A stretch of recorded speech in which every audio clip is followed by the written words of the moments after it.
ça a l'air simple. C'est ça le problème de Log, c'est que ça a l'air simple. C'est une V3 classique. Tout le monde sait monter une V3. Il y a une cage moteur, c'est une V3 classique. Il y a quand même pas mal de pièces de rechange. Il y a des trucs d'upgrade, etc. Il y a plusieurs marques qui font Log. Et bien ça reste quand même une énorme merguez, parce que, par exemple, au même titre que le M14, c'est des architectures qui sont très vieilles, hein, qui sont très mal foutues, voilà, ça a été designé il y a 20 ans par les ingénieurs bourrés de chez Tokyo Marui, donc bah, c'est mal foutu de zinzin à l'intérieur, c'est vraiment mal foutu, exactement comme le M14. Et malheureusement, il n'y a aucun constructeur qui s'est dit « Ok, je vais essayer d'améliorer les choses, de changer les choses, je sais pas, par exemple, faire une double coque qui se sépare entièrement, ça serait incroyable ça ». Mais personne s'est dit je vais faire ça, et ils se sont tous calqués sur le modèle Tokyo Marui qui est explosé au sol, bien entendu. Comme souvent chez Marui, je sais je vais pas me faire des copains, mais on va pas se mentir, en AEG Marui c'est très souvent le bordel.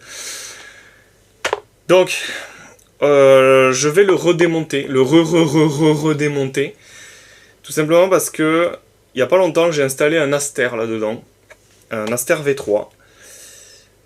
Quoi, moi installer des asters alors que je suis fan de Perun? Oui, parce que j'ai essayé quelque chose. J'ai essayé de faire une modification sur la détente. Vous allez voir, je vais l'ouvrir, vous allez voir à quoi ça ressemble.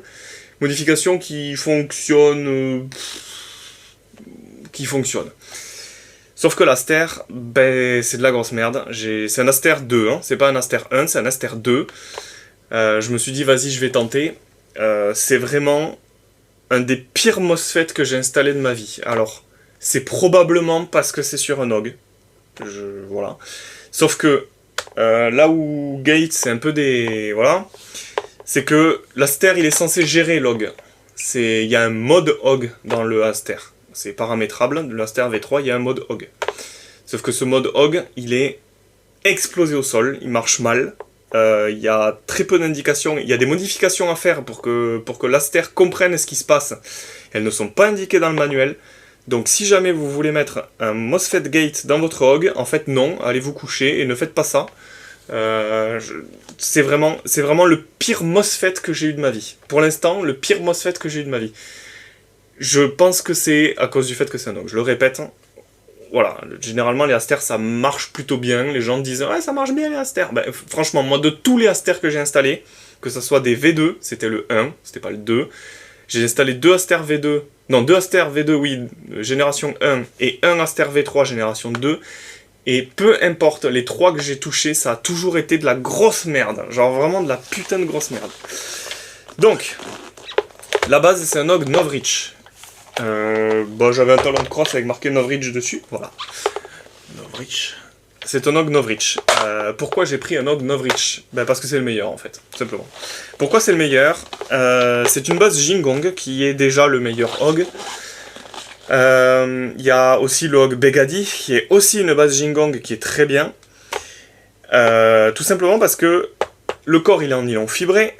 La qualité externe est globalement bien meilleure par rapport à tous les autres OG. Donc que ce soit Marui, Snowwolf...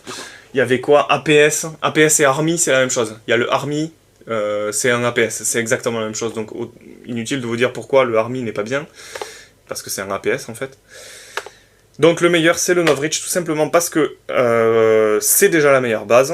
Le OG Jingong. Et ensuite, il y a une petite amélioration. Ils ont fait un petit truc assez sympa. Je vais vous montrer. Je vais sortir le canon. Ils ont fait... ceci. C'est un canon en métal. Là où tous les autres OG ont des canons en plastique. Comme vous avez pu remarquer, il est extrêmement dur à sortir. Et ben c'est très bien en fait. Il faut que ça soit dur à sortir parce que ça veut dire qu'il est extrêmement bien ajusté. Et c'est ce qu'on veut dans un OG. Le problème des autres OG, c'est que c'est un peu ajusté bof quoi. Et ça fait que on l'enlève, on le met, on l'enlève, on le met, et ça tire n'importe comment, ça s'ajuste mal, ça fait de la merde, etc. Vous pouvez remarquer que j'ai mis un petit bloc Orion de chez Begadi, je sais pas si on va le voir à la caméra, qui est très très bien. Il n'est pas compatible d'origine avec le canon, mais un tour de téflon, ça marche bien en fait. Là je l'ai bien calé, je vais pas le démonter du coup, parce que je l'ai bien calé, il est enfin bien calé, je m'y suis repris à plusieurs fois, je vais pas le démonter. D'origine, il y a ça. Oui, j'en ai un deuxième. D'origine, il y a ça. Ce hop-up est très bien, honnêtement c'est très très bien pour un canon d'origine, enfin pour un truc d'origine c'est vraiment sympa. Le seul problème je trouve c'est qu'il a une fenêtre un peu courte. Moi je suis un gros fan des fenêtres 7 mm de chez Begady, bon ben 7 mm là-dedans ça rentre pas, je pense qu'il doit y avoir 4, peut-être 5 mm, pas plus. Ce qui est suffisant mais c'est pas non plus incroyable. Il faut faire une petite modification aussi pour faire rentrer un petit peu tous les canons, mais c'est très simple, honnêtement, je montrerai éventuellement tout à l'heure, si j'oublie pas. Alors, on va se démonter ça, donc comment ça se démonte? Il faut sortir cette pièce-là, qui est rentrée au pied de biche sur le Ognovritch. Je la sors complètement, j'ai pas envie de me faire chier. On va sortir la petite lamelle aussi, qui veut pas tomber. Bon, écoutez, elle veut rester là, elle restera là. Une fois que ça c'est sorti, on peut juste pousser tout simplement le upper. Et tac, ça se démonte. Je vais balancer le upper ailleurs. Donc, la modification que j'ai fait sur la détente. C'est très gras, c'est normal. C'est ces petits trous là. Je sais pas si vous connaissez les détentes de Hog, mais en fait, dans une détente de Hog, il y a la position safe, c'est la détente, elle bouge pas, elle est bloquée. Il y a une position semi, où en clair vous reculez la détente jusqu'à la moitié, ça tire en semi, et si vous appuyez à fond, une détente progressive, si vous appuyez à fond, ça part en full. Pour ce faire, il n'y a aucune sensation jusqu'à la butée du full, et ensuite il y a des petits bitoniaux à l'intérieur là, qui vous font dire, ok, là il y a une butée, si tu vas plus loin, c'est le full. C'est très bien, c'est bien foutu, c'est cool, sauf que la sensation est absolument dégueulasse. Alors déjà parce que c'est un bulb-up et qu'il y a une tringle, et surtout parce que, ben en fait, la position de rien jusqu'à semi, jusqu'à la fin du semi, ben en fait, il n'y a rien, il n'y a aucune sensation. Là, ce que j'ai fait, c'est que j'ai mis ces trucs-là sur le bord, et que du coup, il y a une butée dès le départ. C'est pas terrible, en vrai. C'est pas incroyable, mais au moins, on sent un petit peu quelque chose. Donc on a une sensation, même sur le semi. Voilà. J'ai une petite butée, là, clac. C'est pas le truc le plus violent de la Terre, hein. Mais c'est sympa, ça fait quelque chose, quoi. Ça fait quelque chose. Ce truc est complètement de travers. Voilà. Allez, je vais dégager la gearbox. Je vais enlever ce Aster de mort, là. Parce que c'est vraiment le MOSFET le plus dégueulasse. C'est assez incroyable qu'on nous vende un truc aussi cher, parce qu'un Aster, c'est pas donné, quand même. Hein. C'est un bon... ça coûte quoi, 80 balles, un truc dans le genre. Et bah c'est vraiment de la merde. Alors qu'est-ce que je suis en train de faire? Alors pourquoi je démonte ça? Vous allez vous demander pourquoi je démonte ça. Je démonte ça parce que le Ognovritch il est très très chouette. Il a une particularité que les autres Hog n'ont pas. Enfin je suppose que le Hog Begady là aussi, parce que c'est la même base. Hog Jingong, alors Hog Jingong j'ai pas eu les dernières générations. Moi à l'époque où j'ai eu un Hog Jingong c'était les vieux, les tout pourris. Et ils avaient pas ça. Mais ça a probablement changé vu qu'apparemment ils fabriquent ce genre de truc. Ouais. Hop. Ça va être ridicule à la caméra, ça. Alors, ils ont une super particularité qui est vraiment très chouette. C'est que on peut séparer la double coque seulement sur l'arrière, mais c'est déjà pas mal. On peut séparer un peu la double coque sur l'arrière. Ça veut dire que vous allez pouvoir sortir la gearbox sans exploser tout le câblage. Parce qu'en fait, c'est ça la maladie du Hog, c'est le fait que quand on sort la gearbox, ou quand on veut la remettre d'ailleurs, c'est souvent quand on veut la remettre à l'intérieur, bah on arrache tout le câblage. Pourquoi? Parce que la gearbox, elle est mise de façon... Il faut trouver le sweet spot, on va dire, pour... on va pas me faire chier 3 heures, cette putain de vis aussi. Il faut trouver le sweet spot, entre guillemets, pour que ça rentre correctement sans tout arracher. Donc là, l'avantage, c'est qu'on a ça. On lui écarte la double coque. Et là, on peut sortir la gearbox. On peut essayer de sortir la gearbox. Attendez, je vais dévisser aussi un peu ici, histoire d'avoir un peu plus de débattement. Après, ça sert à rien de dévisser parce que c'est collé. Ici, c'est collé. Donc, ça sert à rien de dévisser plus loin. Hop, voilà. Et là, on peut choper la gearbox. Toi, tu restes là, s'il te plaît. Et la sortir. Alors, le gros piège de cette gearbox, du coup, c'est ceci. Ça, c'est vraiment de la merde aussi. Ça, c'est vraiment très très nul. Et l'autre piège, du coup, c'est le câblage. Comme vous pouvez voir, l'Aster, il a pris un... on le voit pas, mais il a pris un tout petit pet ici. Et pourtant, je l'ai mis avec les doubles coques. C'est rien, hein, c'est juste un coup de gaine. Mais, bon, un hog c'est dangereux. Pour ça. On va dégager ce truc. Alors ça c'est un enfer. C'est un enfer parce que ces plaques elles sont vraiment molles du cul. Pour les sortir c'est compliqué. Donc bah en fait à chaque fois qu'on les sort on les pète. C'est vraiment de la merde. J'en suis à ma 3e déjà. Là j'en ai plus. Donc bah, ça sort bien ou je suis baisé. Donc le Aster pour qu'il fonctionne, eh ben, c'est pas spécifié dans le manuel, mais il a fallu que je lui mette une fausse selector plate. Il n'y a pas de selector plate sur un hog. Eh non, il n'y en a pas besoin vu que c'est une détente progressive. Ouais, mais le Aster, il se chie dessus quand il n'y a pas de truc, il marche pas parce que bah, il n'y a rien dessus, en fait il dit... Voilà, j'ai mis super bien le Aster. En tout cas, le mien faisait ça. Oui, j'ai mis le mode hog, oui, j'ai paramétré, oui, j'ai cherché partout dans les réglages. J'ai peut-être un modèle qui en chie un peu, mais en tout cas, sur le mien, ça marchait pas très bien. Alors là, va falloir que je sorte cette plaque, hein. Putain, ça va être très relou.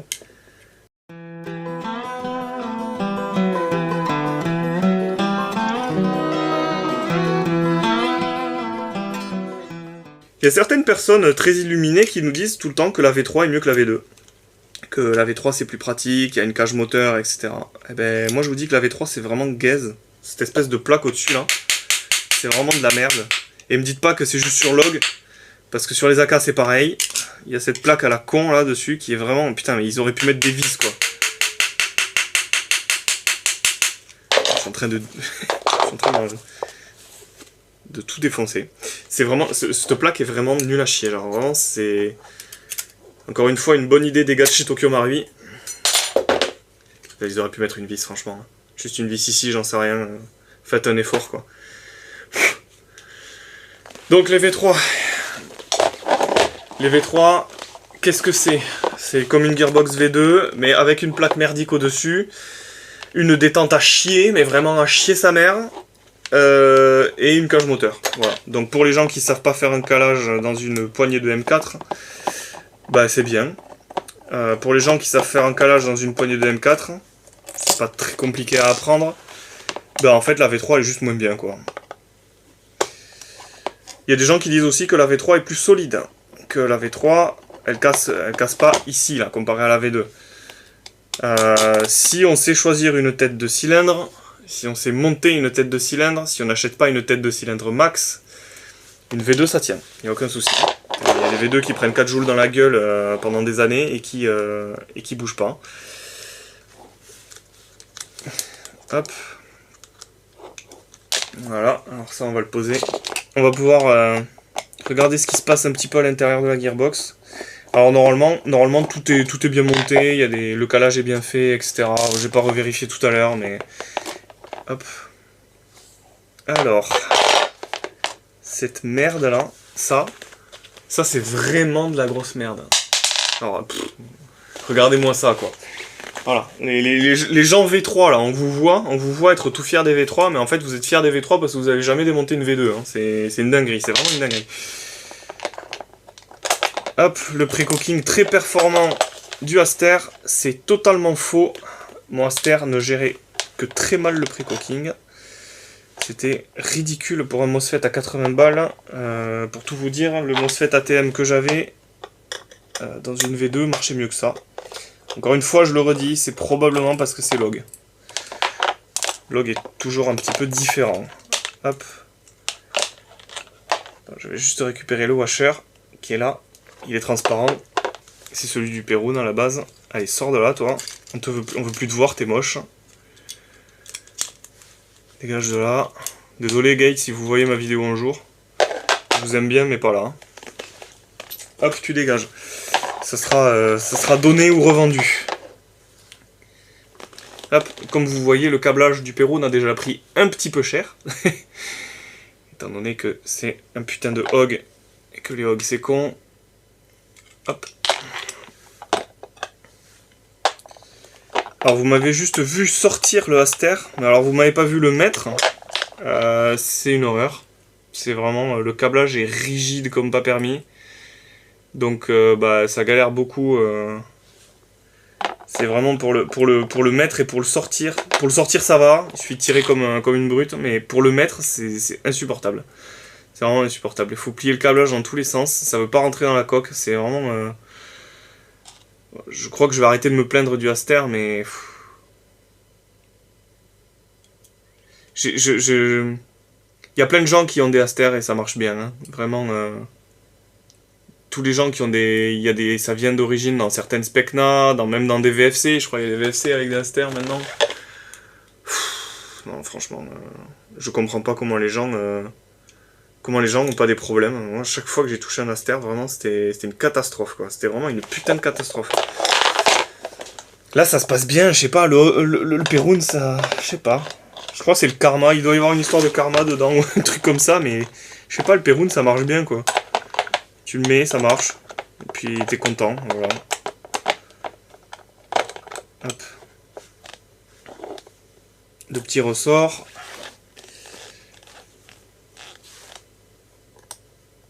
Voilà.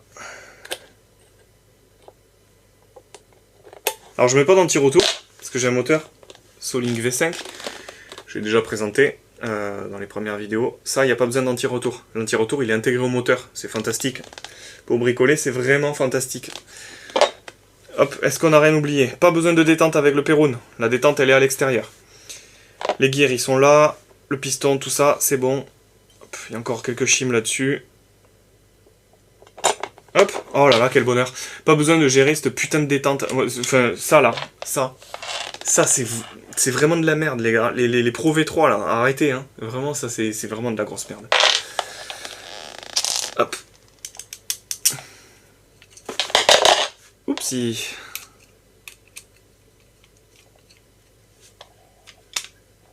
Les gens qui disent oupsie, c'est un peu comme les gens qui disent Dakodak. Il y a un côté mignon et très bené à la fois. Alors, le câblage. Le câblage, c'est une partie importante dans le log, tout simplement parce que comme vous pouvez le constater, le câblage il prend cher, il prend souvent cher. Donc il faut le mettre d'une façon particulière. Il faut faire en sorte qu'il dépasse le moins possible. Alors le câble qui est plus à même de prendre cher, c'est le câble rouge, parce que c'est celui qui est devant. Enfin c'est le câble rouge. Dans mon cas c'est le câble rouge en tout cas. Donc moi ce que je fais, c'est que je le branche et je le plaque sur le côté là. Parce qu'en fait le but c'est qu'il ne faut pas qu'il soit chopé ici. C'est ici que ça prend cher. Et pour que ça reste plaqué, si ça veut bien se démêler, ça serait cool, je mets le noir par-dessus. Comment je mets le noir par-dessus comme ça? Je suis perdu. Je mets le noir par-dessus. Le noir, il va venir sécuriser le rouge. Comme ça, le rouge se barre pas. Hop, voilà. Le noir par-dessus le rouge. Comme ça, le rouge reste bien plaqué ici. Et il va pas se mettre derrière, devant, à droite, à gauche. Bon. Et plein d'autres bizarreries. Quand on fait ça, surtout, on n'oublie jamais de remettre le ressort. Parce que parfois, on fait ses tests à vide. Et ben le ressort, on a oublié de le mettre. Et ça fait des choses très très bizarres. Enfin, très très bizarres. Ça fait de la merde, quoi. Hop, voilà. Alors, opération retrouver la plaque du dessus. Est-ce que ça serait pas elle? Mazette du premier coup. Alors ouais voilà, elle je lui élargis les côtés là, pour pouvoir la mettre sans trop de difficulté. Ben, vous voyez ça suffit pas.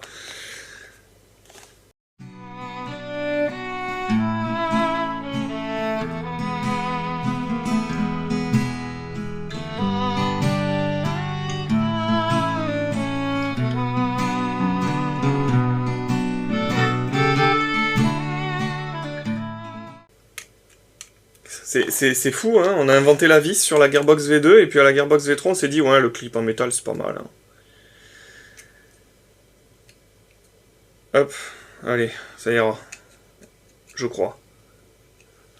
Donc, ça, ensuite, ça on le met derrière les petits crochets ici. On prie pour que ça passe, c'est pas le cas. Hop, si c'est le cas, c'est bon. Wow, ça coulisse pas super bien. Allez, ça coulissera suffisamment bien pour qu'on soit heureux. Je suis pas sûr de cette affirmation. Ah, allez, encore un système de merde. Donc cette fausse culasse là. faut faire des acrobaties avec pour que ça rentre. Il faut mettre ça ici, si ça veut bien rentrer. Ensuite, le ressort par là. Et finalement, ça, il faut le bloquer là où ça veut pas que ça se bloque. Évidemment. Ici. Hop, voilà. Et là, vous avez votre fausse culasse, qui bien entendu bloque dans tous les sens parce que c'est un OG. Ok.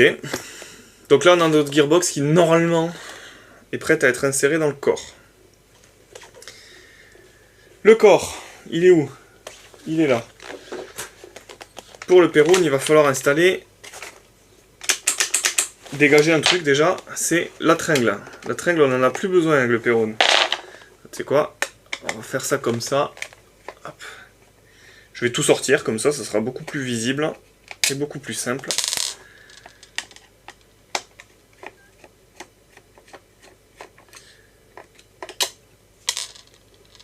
Je vais en profiter pour montrer la petite modification que j'ai faite et vous expliquer comment je l'ai faite. Hop. Alors, donc là c'est le moment rigolo où il faut trouver comment sortir ce putain de tringle de merde. Alors généralement on recule le chariot au max. Je l'ai carrément sorti là. Ça va être rigolo à remettre ça aussi. Et ensuite, on trouve, faut triturer. On triture jusqu'à trouver comment sortir ce truc. Ce qu'on peut faire aussi, c'est écarter les coques, essayer de le faire passer. Avec un tournevis, peut-être y arriver. Voilà, là il est passé au-dessus. Je crois. Il y a ça qui gêne, bien entendu. Voilà, elle est partie par là, vous l'avez pas vu, mais elle est partie par là. Ok. Allez. Ah putain, il y a ça qui gêne, c'est vrai.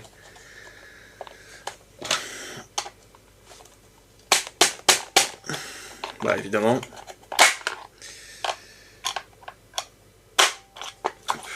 Si j'enlève pas tout, forcément ça marche moins bien. Pareil, ici il y a une petite...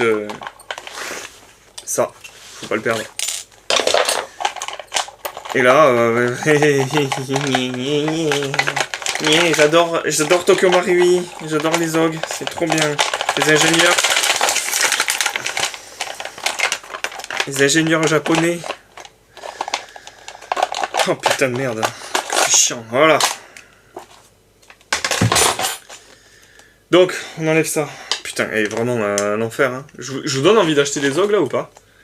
Dites-moi dans les commentaires si vous aimez bien les OG. Et si ça vous donne envie d'acheter un OG. Et si vous vous dites, ah, putain, l'OG c'est trop une réplique trop bien, j'en veux une. Et je vais trop la bricoler. En plus, il y a une vidéo de bricoler par terre, il nous explique comment faire un OG. Ça a l'air si simple. On va y crever bien sûr.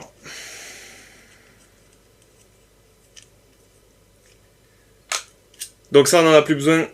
Ça dégage. De toute façon, t'as toujours été moche, je t'ai jamais aimé. Donc, la modification que j'ai faite, j'ai récupéré les petits bitonios qui normalement sont ici. Attention, quand on les récupère, les ressorts ils sautent à la gueule.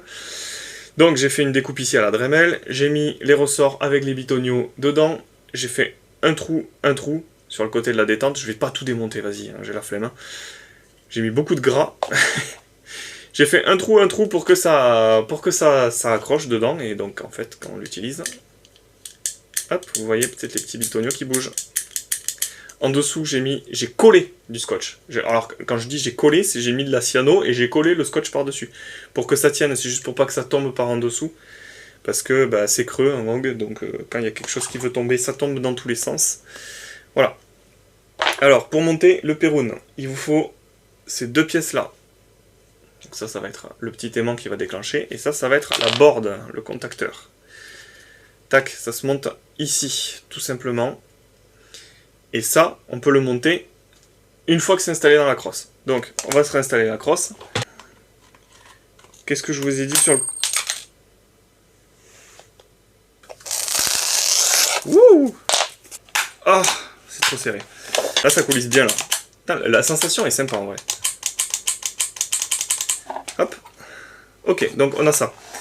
Je vais mettre aussi le petit truc que j'ai dégagé tout à l'heure. Lui, c'est un Begady. Il est un peu spécial. En fait, il supprime la sécurité. Il supprime la sécurité. Par contre, il vous donne un semi. Un vrai semi, pas un semi-dog.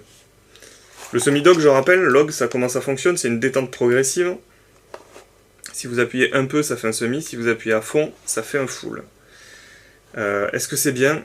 Honnêtement, moi je trouve que c'est à chier, parce que des fois dans le feu de l'action, ou pas dans le feu d'action d'ailleurs, on appuie un peu trop et ça balance un full. Alors il y a des MOSFET qui permettent de bloquer un semi, blablabla, ouais. Donc là, à la course de détente, c'est très sympa en vrai. C'est pas aussi bien qu'un clicker ou un truc comme ça sur une Gearbox V2 ou n'importe. Hein. Mais pour un Nog, en vrai, c'est pas mal. Vous vous rendez pas compte à quel point la détente de Nog, si vous n'avez jamais touché un Nog, vous ne vous rendez pas compte à quel point la détente du Nog, c'est de la grosse merde. Je bégaye tellement c'est de la merde. Alors, une fois qu'on a fait ça, il faut installer les modules. Si vous... je sais pas si on va voir, c'est écrit un tout petit, mais là, en clair, il y a marqué Trigger Board et la Control Board. Donc la Control Board, c'est elle. De toute façon, je crois qu'il y a un détrompeur, je suis même pas sûr. Bon. Donc la Control Board, ça va être pour régler votre MOSFET. En clair, vous allez régler en appuyant là, c'est très très chouette. Et ensuite, le fil, le super fil de la mort qui tue. On va prendre le câble, on le met pas dans la crosse. Et on va voir si ça fonctionne.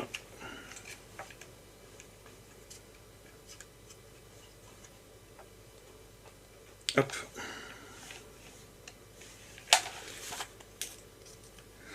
Alors, il y a marqué Trigger Board. On le branche là où il y a marqué Trigger Board. Ouais, c'est détrompé. Hop, voilà. On va lui mettre une batterie dans les fesses. 7.4. Je joue quasiment uniquement en 7.4. Bzit. Ok.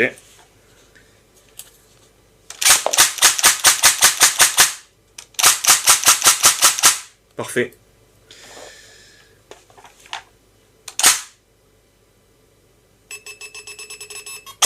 Ok. Bon, bah déjà, on voit que ça marche, contrairement à Monsieur Aster qui peut bien aller se faire foutre.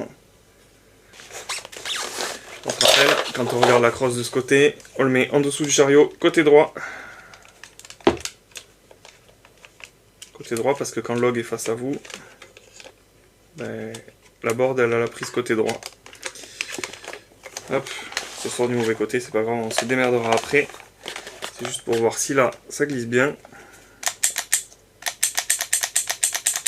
Ça me semble pas trop mal.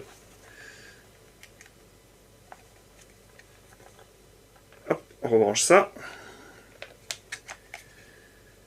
Alors, il y a une chose aussi qu'on peut dire du Peroute, c'est que c'est putain de solide. Hein. Le nombre de fois que je l'ai sorti, mis, remis, regainé, etc., c'est vraiment assez incroyable. Moi, je pense que c'est bon. Donc, on va faire la chose interdite. Vous savez ce que c'est la chose interdite? La colle. De retour avec l'objet du démon. Qui, quand je l'ai ouverte, a coulé partout. D'où la précaution sopalin. Putain, mais casse-toi, toi. Hop. Ça coule. Voilà. On n'a rien fait, ça coule déjà. Donc là, on va juste en mettre un peu sur le bord. Rien de bien méchant. Et coller la gaine dessus. On colle la gaine. Comme ça, si jamais on doit le redémonter une 14e fois, ben en fait, ça, c'est juste la gaine qui aura des soucis. Hop, voilà. Bon, la gaine elle est collée. C'est bon, ça y est. Pas besoin de plus. Est-ce que c'est en train de couler partout? Je crois. Mais c'est pas grave. Le bouchon est cassé, tiens. Alors. Non, j'avais l'impression que le truc était un peu déformé aussi. Bon, c'est du Jingong. Hein. Alors. Là, ça coulisse bien, sans aucun problème. Le câble, il est bien à l'arrière, coincé derrière le chariot qui est ici, et qui est bien placé.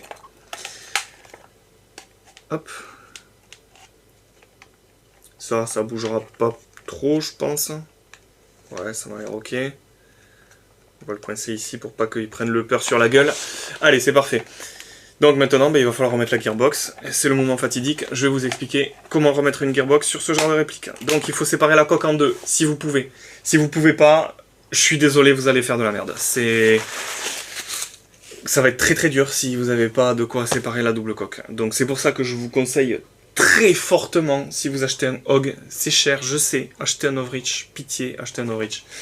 Ou un Begady. Mais je crois que le Begady fait la même chose, je ne suis pas sûr. Donc encore une fois, je vous dis acheter un Begady, mais peut-être pas en fait. En tout cas, je sais que le Overreach, on peut séparer la coque, et ça change la vie. Vraiment, ça change la vie. Donc, on branche d'abord, parce qu'après, une fois que c'est dedans, c'est impossible à brancher. Hop. Le détrompeur, c'est dans ce sens. Tac.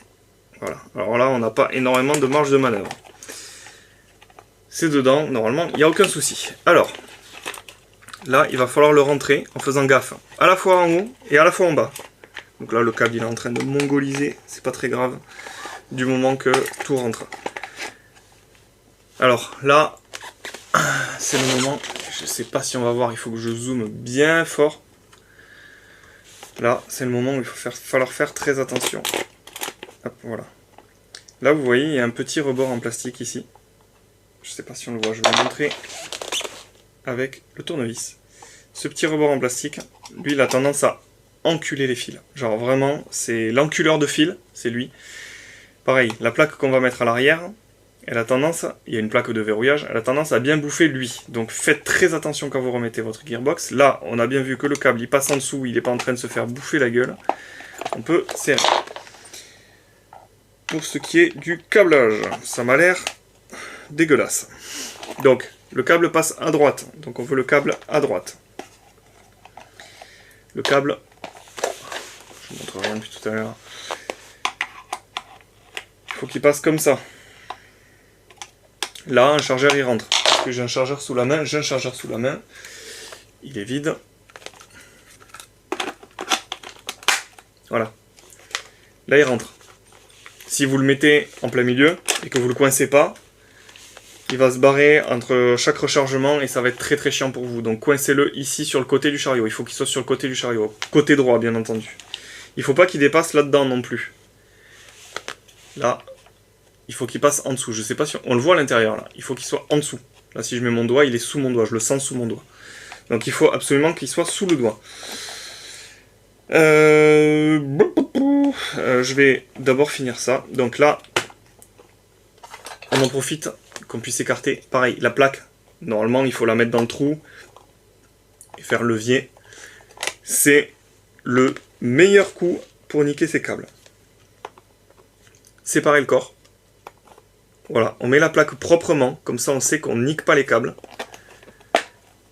Parce que sinon, il faut la rentrer schlac comme ça, et bon, niquage de câbles. Tout ça, on le fait sortir par le trou prévu à cet effet. Et là, je vais être très zoomé du coup. Hop là. Et là, du coup, il va falloir faire très attention à ce qu'il n'y ait pas un câble qui soit mis sur la bordure. Il y a deux petites bordures à l'intérieur. Faire gaffe à ce qu'il n'y ait pas un câble qui soit mis entre la plaque et la bordure. Comme ici, là. Je parle de ces bordures-là. C'est très proche. Hop, voilà. Là, une fois que c'est mis, on peut le sentir. Est-ce que ça touche? Là, on sent que ça touche. Ça force pas. Donc là, c'est le moment où il ne faut pas hésiter une seule seconde. Il faut prendre ces petites vis là et les mettre. Genre maintenant. Maintenant tout de suite. On a trouvé le bon spot. On en profite. On le fait de suite. Parce que si on triture et qu'on fait autre chose, etc., qu'on va manger un sandwich à ce moment-là, le machin il va bouger tout seul. Enfin, il va pas bouger tout seul, bien entendu, mais c'est une réplique maudite, n'oubliez pas. Hop. Attention quand vous faites ça, vraiment, si vous sentez que ça force, vraiment, mettez pas beaucoup de force. Mettez pas beaucoup de force. Si vous sentez que ça force, que ça craque, que ça couine, ça veut dire qu'il y a un truc qui est en train de se faire exploser la gueule à l'intérieur, et vous voulez vraiment pas qu'il y ait un truc qui se fasse exploser la gueule à l'intérieur. Donc là, ça craque pas, ça queen pas, ça rentre tout seul. Je trouve ça plutôt pas mal. Hop là. Pareil, serrez pas comme des grosses mules, hein, pas besoin. Ok. Ça, alors ça, on peut le fixer comme ça, ici. Moi, j'aime pas. Je préfère le laisser comme ça. Alors, on vérifie que le câble il est bien en dessous du doigt, parfait. On va se récupérer les deux pièces. Avant de la mettre, il est un peu capricieux le Novritsch pour ça. On va se mettre le upper. Alors, c'est là qu'il faut faire extrêmement attention. Alors, le défaut du Perun, il a un défaut. Le défaut du Perun, c'est que ça rajoute plein de trucs. Il y a plein de trucs qui sont rajoutés. Ça, si vous le sortez ou que vous le mettez trop fort, le upper là, ce Michel là, si vous y allez pas, si vous appliquez pas, vous pouvez casser cette pièce. Je l'ai fait, donc je parle d'expérience. Cette pièce, je l'ai déjà pétée, elle est recollée. Hein. Donc faites très attention quand vous mettez le upper. Là, vraiment, avant que j'oublie. Petite modification à faire sur le Novritsch, il y a cette baguette là. Vous faites cette modification là. Vous prenez une Dremel, une lime, ce que vous voulez, un ciseau, vos dents. Vous faites un trou ici. C'est pour que la détente passe. Ce petit bitonio. Sinon, ça galère. Alors, je sais pas si c'est le cas sur absolument tous les autres Hog. Il me semble pas avoir eu besoin de faire... il me semble que j'avais mis ça sur mon Jingong à l'époque. Et j'avais pas eu besoin de faire de modification. Donc c'est probablement que le Novritsch qui a ce truc. Mais faites attention à ça. J'ai de l'herbe dans mon upper. Faites attention à ce truc là. Faites le petit usinage. C'est du plastique. Hein. C'est vraiment du plastique. Il n'y a pas de difficulté particulière. Allez, on va remettre ça là-dedans. On fait, je viens de le dire, très attention. Voilà, quand on le met là, vraiment, c'est... Il faut que ça aille doucement. Si ça force, c'est qu'il y a un problème. Ok, là c'est bon. Donc, cette pièce, comment elle se remet? Vous prenez la petite plaque en métal, ici. Ah, je suis pas dans le cadre, comme d'hab. Et vous la mettez comme ceci, avec le doigt. Il faut qu'elle soit posée des deux côtés. Là. Posée des deux côtés sur cette petite encoche. Là, des deux côtés, elle est posée. Dans la petite encoche. À peu près. Et ensuite, vous mettez cette pièce. Le sens, franchement, on s'en bat les couilles. Hein. C'est la même chose les deux. Voilà. Moi, je le mets dans ce sens aujourd'hui. Ça sera ce sens-là. Et on appuie. Voilà. Hop. Ça fonctionne. J'ai la détente qui bouge sans aucun souci. C'est plaisant en vrai. Franchement, c'est plaisant. Et là, on peut remettre le canon. Alors, petit aparté canon. Pour ceux qui vont acheter un Novritsch, si jamais vous achetez un Novritsch d'origine, voilà, je vais poser ça, je vais le pousser pour l'instant. Petit aparté canon. Donc, vous avez ce bloc hop-up. Ce bloc hop-up, il a une petite particularité, c'est qu'à l'intérieur, on va le démonter de suite. C'est très simple, c'est très vite fait. Vous avez juste à virer ces deux vis. Pour pas les perdre surtout. Vous mettez le doigt dessus, là, avant d'enlever la dernière vis, parce que sinon le canon il se barre. Il saute, il y a un ressort à l'intérieur. Donc, ce bloc, il a une particularité. Hop, c'est qu'on ne va pas utiliser celui-là, on va utiliser son copain. Lui, mais combien il en a? Il a une particularité, c'est que à l'intérieur c'est un joint plat, un Ryosoku, ce genre de truc. Je crois que c'est Modify qui fait ça. Alors celui-là, est-ce que c'est Modify, est-ce que c'est pas Modify? J'en ai aucune idée. C'est un joint plat. Et chez Novritsch, ils se sont dit, bah, pour que ça soit un joint plat et qu'on force le joint plat, ben, on va mettre un canon sans usinage pour mettre un joint. Vous savez, quand vous prenez un joint, normalement un joint hop-up, n'importe lequel, il y a une petite rigole pour aligner le joint hop-up au canon. Ben, quand on a un joint plat qui n'a aucun appui, on n'a pas besoin de cette petite rigole en fait. Donc ils ont fait un canon sans rigole.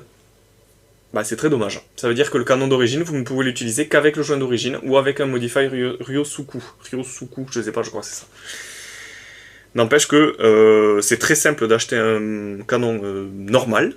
Donc là, c'est un canon que j'ai acheté sur Taiwan Gun, je sais même pas ce que c'est. Flash Made in Poland. C'est marqué dessus. Je sais pas si on voit. C'est un canon qui va très très vite, il court vite en fait.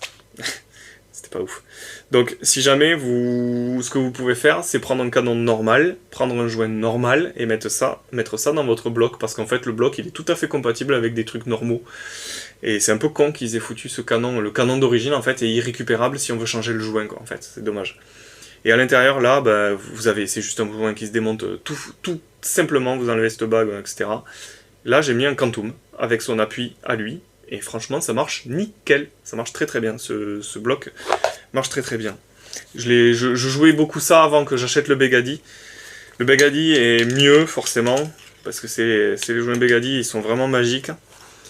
Mais le Begady n'est pas compatible à 100%, il faut du téflon pour qu'il daigne rentrer dans le canon.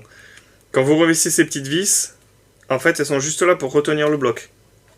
Elles sont embutées là-dedans. Donc quand vous revissez ces petites vis, pas la peine de visser à fond en fait. Parce qu'en fait le bloc il faut qu'il ait une certaine... Bah, je vais vous montrer, je vais faire l'erreur, je vais le visser à fond. Hop. Donc là c'est un bloc qui est vissé à fond. Il ne bouge pas. Il faut qu'il bouge. Hop, voilà. Vous voyez ? Il a reculé un peu. Il faut qu'il ait une certaine élasticité. C'est comme ça qu'il va se plaquer correctement contre la gearbox. Donc si vous serrez ces petites vis, les serrez pas à fond. C'est valable pour tous les hogs, hein, pas seulement celui-là. Putain, ça bouge dans tous les sens ça par contre. Lui, il faut le resserrer justement. Hop. Voilà, bon, moi j'utilise plus ça. Si vous avez la flemme d'acheter un bloc Begady à 80 balles, ce que je peux comprendre, le bloc d'origine est tout à fait correct, hein. Vraiment ça marche bien, vraiment ça marche bien.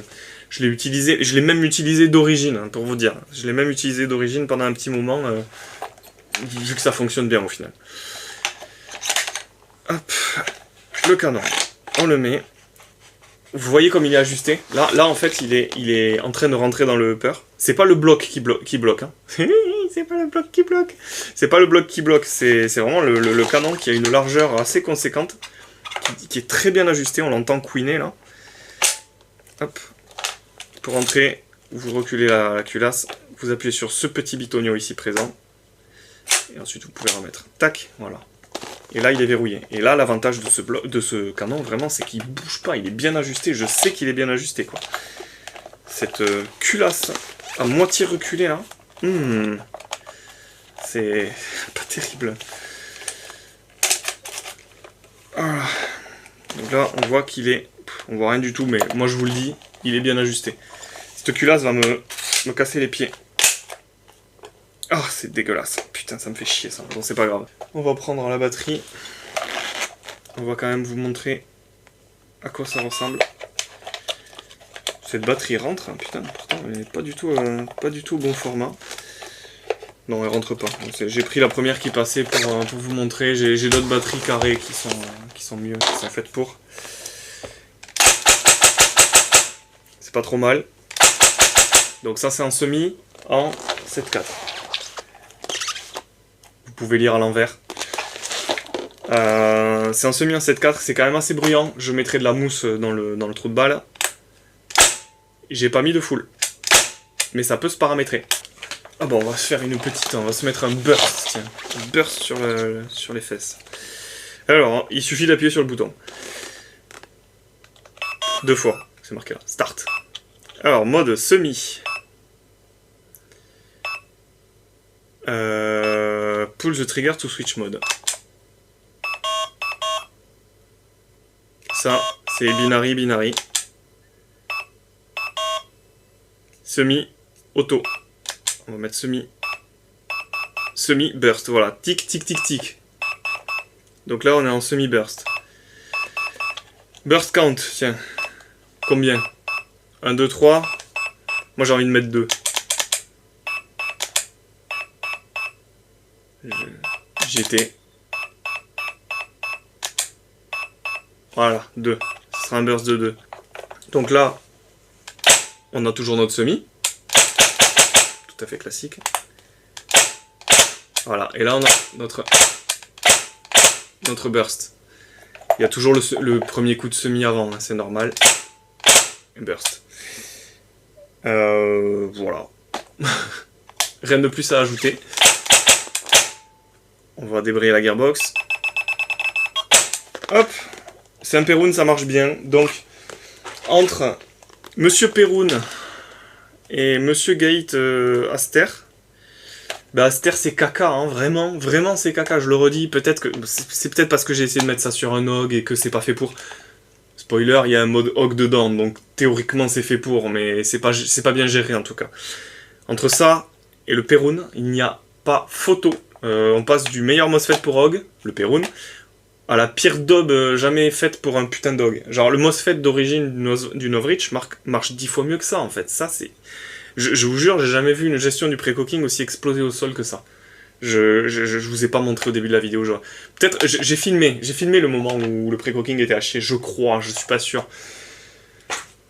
Si je retrouve les rushs de ça, je vous mettrai un petit extrait parce que vraiment, je n'ai jamais vu ça. J'ai jamais vu un pré-cooking aussi ridicule. C'était risible, genre vraiment risible. C'est honteux même, honteux.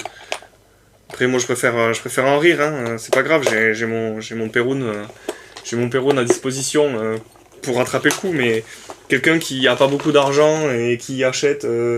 Voilà, c'est son anniversaire, il demande un hog parce que c'est vraiment sa réplique de cœur. Et il achète de quoi upgrade et il achète ça. Et ben, il vient de balancer 80 balles à la poubelle en fait. Et c'est vraiment triste. C'est vraiment triste. Donc n'achetez pas Gate. Pitié pour le hog, n'achetez pas Gate. Pour le hog, vous prenez un Perun. C'est peut-être un tout petit peu plus difficile à... Oh, j'ai réussi à fermer le truc. C'est peut-être un tout petit peu plus difficile à installer, faut être plus minutieux. Voilà, on va remonter le cadre un petit peu. Faut être plus minutieux, mais putain, vraiment, ça vaut le coup. Genre, vraiment, n'achetez surtout pas un Gate. Prenez du Perun, comme pour tout en fait, prenez du Perun pour tout. Voilà, cette réplique, je sais déjà qu'elle tire extrêmement bien, tout simplement parce que bah, l'ensemble canon, je l'avais déjà avant, il fonctionnait très très bien. Alors, ce jour avant, là, je sais pas si vous le voyez, avant il n'y était pas. Je me demande si j'ai pas la coque qui s'est un petit peu déformée. Bon, bref, c'est pas très grave. Je sais que ça tire très très bien, je l'ai déjà joué des tonnes de fois, comme peuvent en attester les traces d'usure. Vraiment, c'est une très très bonne réplique quand on s'éclate la tronche dessus. J'ai pas d'autres termes. C'est vraiment une purge absolue à bricoler. C'est vraiment, si vous aimez le hog, accrochez-vous. Vraiment accrochez-vous. C'est très difficile. Moi je trouve que ça vaut le coup, mais il faut savoir bricoler. Il faut vraiment savoir bricoler. C'est une réplique qui est impitoyable, quoi. Vraiment, vraiment impitoyable. Oui, j'ai une lampe de PA dessus parce que Colissimo est pas capable de me livrer à l'heure. Donc j'avais commandé une lampe exprès avec des fils, des machins, des trucs. Eh ben non, voilà. Je vais remettre ça. Qu'est-ce que c'est que ce truc, vous allez me demander? Eh ben, vous reconnaissez peut-être cette magnifique gaine. C'est un switch déporté que je me suis fabriqué moi-même avec le switch déporté d'origine du PEC. Hop. Pourquoi j'ai fait ce truc bizarre avec ce scratch et ce bouton poussoir? Tout simplement parce que l'armée autrichienne utilise un truc assez similaire. Le leur est bien entendu beaucoup plus stylé. Mais bon, c'est quelque chose, nous on n'y a pas accès, donc on fait avec les moyens du bord. Et moi je me suis fabriqué ça, j'ai acheté du velcro et des boutons poussoirs sur Amazon. Le verre fonctionne. J'ai acheté ça sur Amazon et je me suis fabriqué moi-même mon switch déporté autrichien. Alors je sais pas à quel point c'est autrichien ou pas. Voilà. Un hog. La terreur qui fonctionne grâce à Perun. Merci Perun.